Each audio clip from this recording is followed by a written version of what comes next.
When President Muhammadu Buhari presented the 2019 budget to a joint session of the National Assembly, the content of the appropriation bill became public to Nigerians.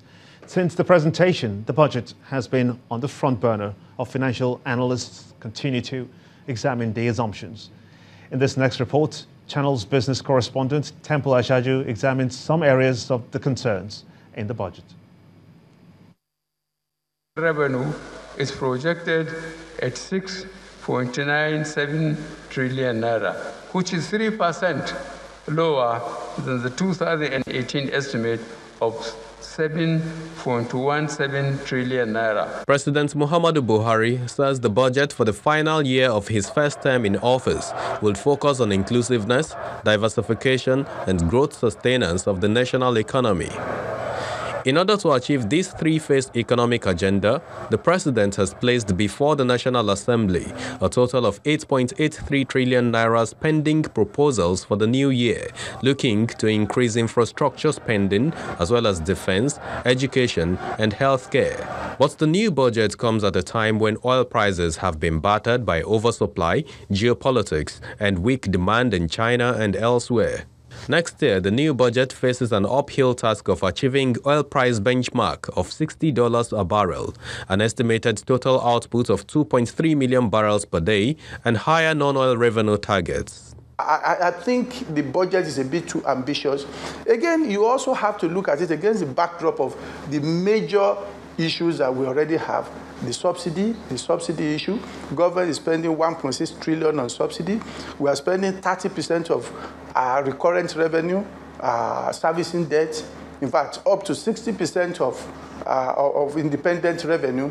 For me, this clearly shows that there may be significant cash flow problem next year. Investors will be on the lookout for the details of how the administration plans to raise funds to finance its ambitious capital expenditure and other programs in the new year.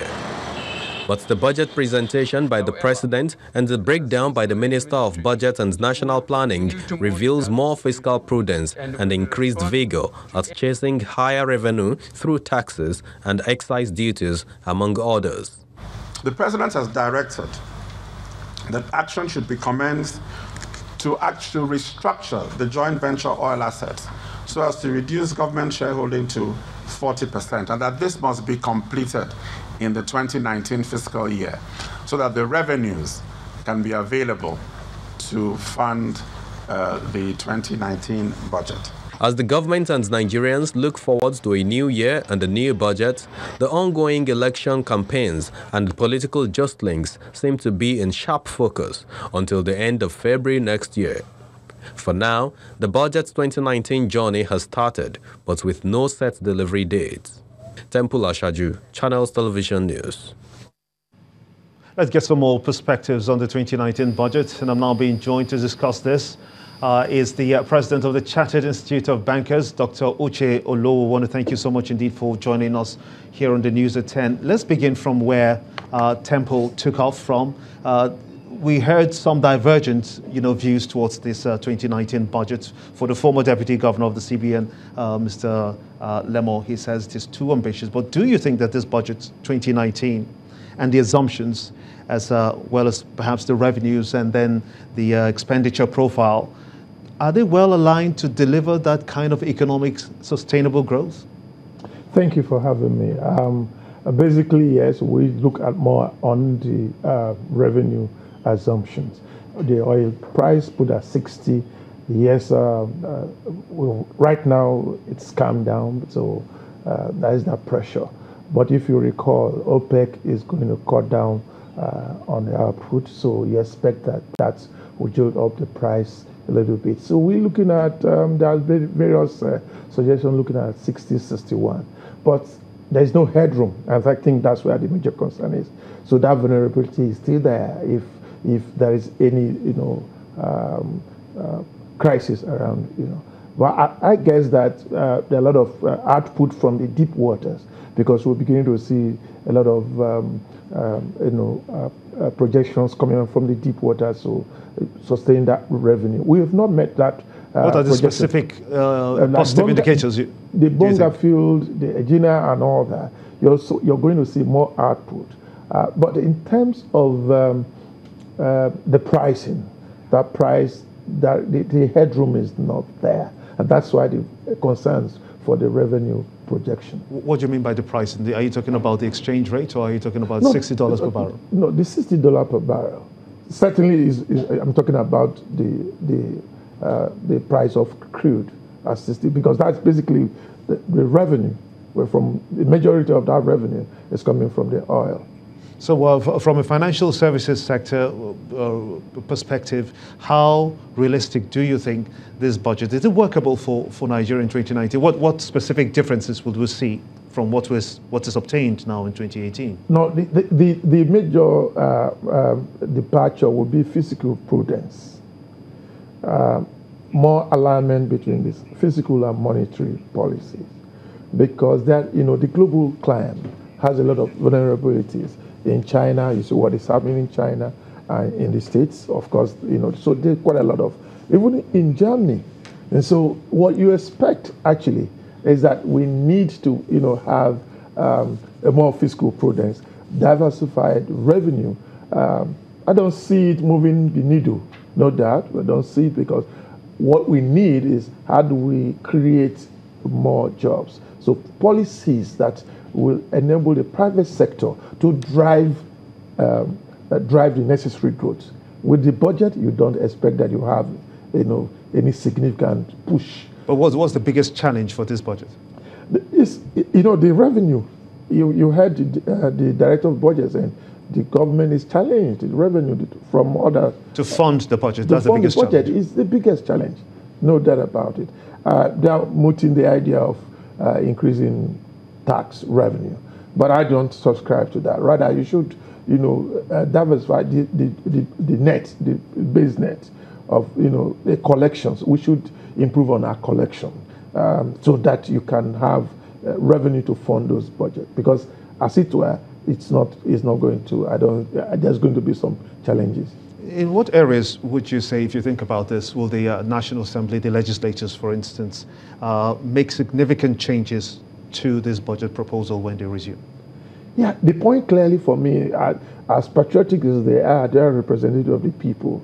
They should come together to find out ways and means of making sure, because the budget, as it were, speaks to the life of the citizenry. Because if you get the policies right, you'll be able to galvanize efforts of various sectors. So it's onus on them to come together and don't play politics at the expense of the people. They need to bipartisan approach to making sure that we tweak and balance policies and the area of priority, which is agriculture and human capital development. Do you think, in your estimation, and having seen the performance indicators of 2018, in a comparative analysis to 2019, and the government wants to see an inclusive growth in the economy, has diversification in the agriculture sector gotten to a point where people are encouraged to participate? Yeah, we've made the right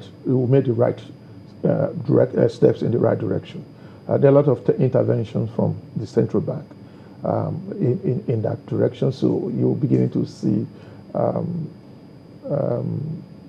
interventions in the area of agriculture, rice production, and then, of course, the small-scale industry. We were in Cairo, Bank of Industry and Nexim got a lot of boost. I think that should be able to stimulate and jolt the SMEs, because that is the critical mass. That is where you have a lot of. We should focus our attention on those SMEs while providing, the necessary social infrastructure. So I believe that with what is coming on, there is light at the end of the tunnel. I see hope. We should ginger hope for Nigerians. I believe that we should do that. The SMEs, Nigerians are beginning to see the fact that it is the SME that holds our growth. So we shouldn't look at those gigantic projects and expect that we're going to get anything out of it. The little trickles, when they galvanize, come together, they make a lot of a difference in the lives of people. What do you think will be the outcome of the non-oil sector with regards to this budget? The non-oil sector is still crawling. I don't see that's area where the policies Okay? The technocrats should put up their thinking hard. They tweak the policy a little bit because the non-oil sector have been underperforming. And we do not see any difference. And that is because the political will to do certain right, it is not skyrocket science. Okay? Because we've seen a lot of economies do that. I must thank you so much indeed for talking to us. The President of the Chartered Institute of Bankers, Dr. Uche Olowo, thank you for talking to us here on the News at 10. Thank you for having me. It's my pleasure. The Independent Petroleum Marketers Association of Nigeria has given assurance to the availability of the product beyond the Yuletide and has called on Nigerians to avoid panic buying. The chairman of the Eastern Zone of IPMAN, Mr. Ben Dimpa, said that the union, alongside other unions in the petroleum industry, will work with the federal government to promote industrial harmony. He was speaking on behalf of other units from the Eastern Zone, which covers the South-South, the Southeast and Kaduna Zone, who met in Port Harcourt, the River State capital.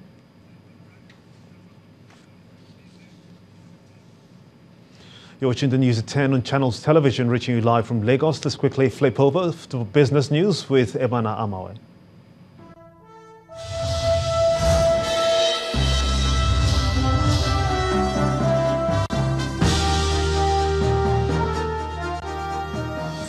Many thanks for staying with us. Welcome to Business News. Nigeria's second Sukuk bond offer received over 132 billion naira subscriptions from 2,073 investors for its 100 billion naira. That's according to the Debt Management Office. A statement released today by the DMO in Abuja says the high success rate of the 7-year 15.74% bond, which is due to mature in 2025, reflects investors' appetite for government securities. Proceeds of the bond are expected to go towards funding road rehabilitation across the 6 geopolitical zones of the country. Last year, the federal government raised 100 billion naira 7-year debut Sukuk bond to finance 25 road infrastructure projects across Nigeria's 6 geopolitical zones. Moody's Investors Service has affirmed that the recent merger agreement between Access and Diamond Banks will be credit positive for the overall Nigerian banking system. According to Moody's, Diamond Bank potentially merging with Access Bank will limit the impact of the former's relatively weak credit profile on Nigeria's banking system. Meanwhile, the proposed merger between both banks has gotten a no objection approval from the Central Bank of Nigeria and is expected to be finalized before June 2019. Equities performance at the Nigerian Stock Exchange ended the 3rd trading week of December in positive territory after a series of fluctuations in 5 sessions. The all-share index and market cap rose by a marginal 0.33% to close at 30,773.64 and 11.241 trillion naira apiece. The market's resilience is attributed to bargain hunting and price increase from components across all major counters of the market, except the banking sector, which fell by 2.20%. The share price of Diamond Bank emerged as the best performer among 49 gainers with a 57.89% increase. UPDC Real Estate Investment Trust is the worst among 23 losers, down by 18.52%, while 97 equities were unchanged. Compared to last week's turnover, total volume of shares traded was higher at 1.47 billion units, worth over 18.67 billion naira in over 15,000 transactions, largely driven by the shares of Union Diagnostic and Clinical Services PLC, Zenith Bank PLC, and Access Bank. And the Delta State government, in collaboration with the World Bank and the European Union, have optimized the use of activated modules of systems application products for business integration in the state. At a meeting of the parties to the project, the Permanent Secretary, Minister of Finance, Mr. Cornelius Semijite, explains that the system aims to boost economic stability. And that's Business News tonight. Thank you for staying with us. I'm Emana Amawe.